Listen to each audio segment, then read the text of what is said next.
With the Advantech subfloor assembly, you can be sure that you're building a reputation on something stronger.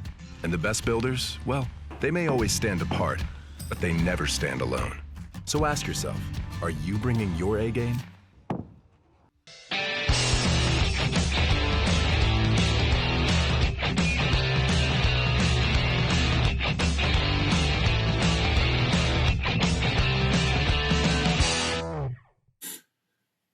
All right, today we're going to talk about building elevations. Welcome back to the Before the Build series. And yeah, building elevations, always a fun part, right? What does the building look like? Everybody always wants to know, what does it look like? A lot of people work on the floor plan long time and try and lay that out and get it right. But at some point, you got to stand that thing up and turn it into something 3D and see what it looks like. So that's where we developed the building elevations. So got those printed out. Got Big Red here to join in. So let's have at it and let's talk building elevation. All right. So building elevations, right? Everybody likes looking at floor plans. Everybody likes designing the floor plans. But the reality is, at some point, this building's got to stand up and stop laying down. And when it does, we have to know what it looks like. So here comes the building section. Or the building elevation, sorry.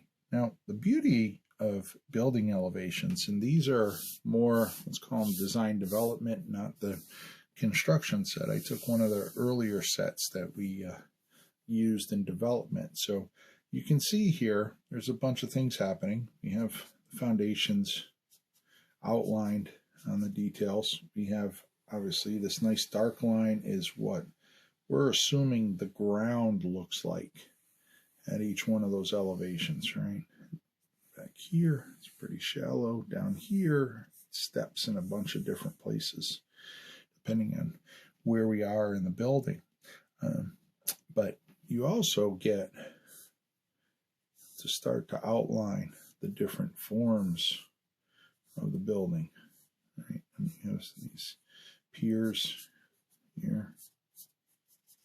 Get a sense of those. Getting a sense of what is solid and what is open.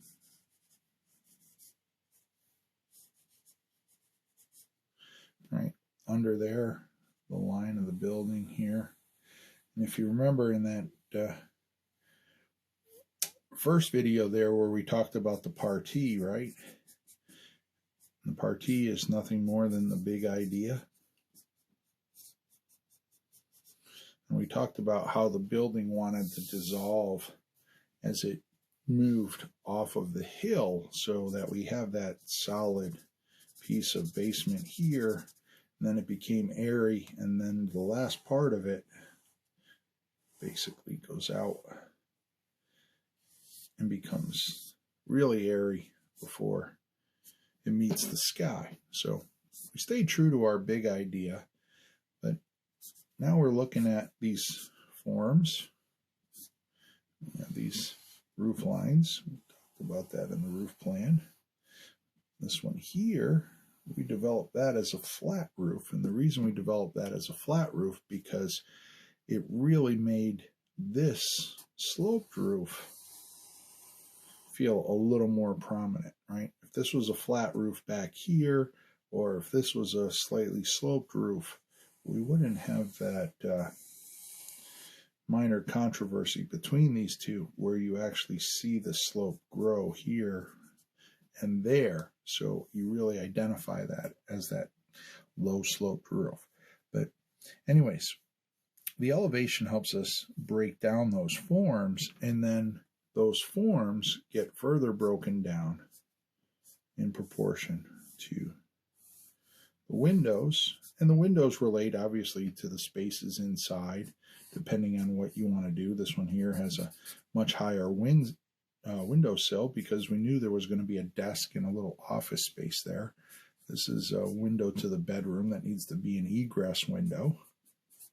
And an egress window is one that a fireman can climb in to save you, or you can climb out and onto the ladder and get out with the fireman's assistance. And then all the other things like the entry door, some columns here that we'll talk about, the rail system here, the long ramp to get you up into the house. And I know we, spend a lot of time on that elevation, but these other elevations are, just as important. We broke this down. It's no secret that those windows align. This one here gets broken, so we get a vented and a fixed option, and then that window gets mirrored here because upstairs we basically have a bedroom there and a bedroom here. So those are twins. This was a bathroom, so with the floor being here, you get the higher windowsill for privacy, but you also get an area here to put in towel bars and all of that good stuff. Over here we have the owner's suite, which is the bedroom. Notice the windows, tall and thin. Well, that's intentional because the bed is going to fit nice and neatly in between them, and you'll have your nightstands parking under those windows, right? Over on the side here, again, we have the owner's suite. This is that two-story piece that rises up, and then the flip side of this is that long sloping roof that goes out to the cantilever. We got the kitchen sink there, a couple windows in the family room that allow us to have space for a TV there.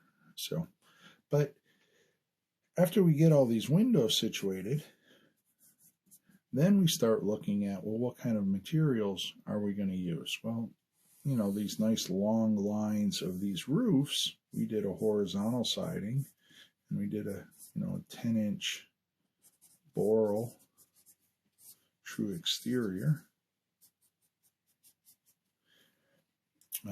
slope channel there, and we did that through the main body and painted that nice rich green color.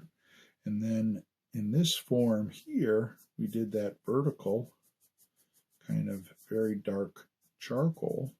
So that, again, we break out this form here in front of that green form, and then on the back side, again, we did that same charcoal there. We introduced it here in between the windows and basically created this racing stripe, if you will, for lack of a better term, on the around those windows and on that front elevation there. And you can see here, this is that side of the dining space where we have that vertical there. And then at the end where the slider is, we had the same vertical there, but the main body gets that primary siding color. So, you can see the roof there. We took that nice long window up there to help light that stairway beyond. But basically, the elevations, it's what do they look like, what kind of materials. We work out the proportions of the windows, and it's not only just the proportion of the window and getting the window to look right in the wall, but the window has to get tied back to the interior function of what's happening in that room, right? That you can't have this window too low if that has kitchen cabinetry there and the kitchen sink is here.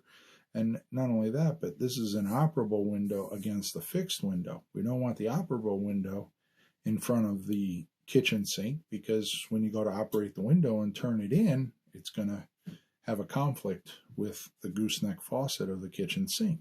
So we put that off to the side. We center the sink on the larger fixed window, so we don't have any conflicts, but right next to it, we get the venting capability of that tilt-turn window. So anyways, elevations, they're important. Stay tuned. You get to see the slideshow here where we got a bunch of just really beautiful pictures of the project. Some of them were near finished photos. So enjoy the slideshow, enjoy the building elevations, and stay tuned, because next week's video, we're going to talk a little bit more about elevations, but a lot more about these windows. So enjoy the slideshow.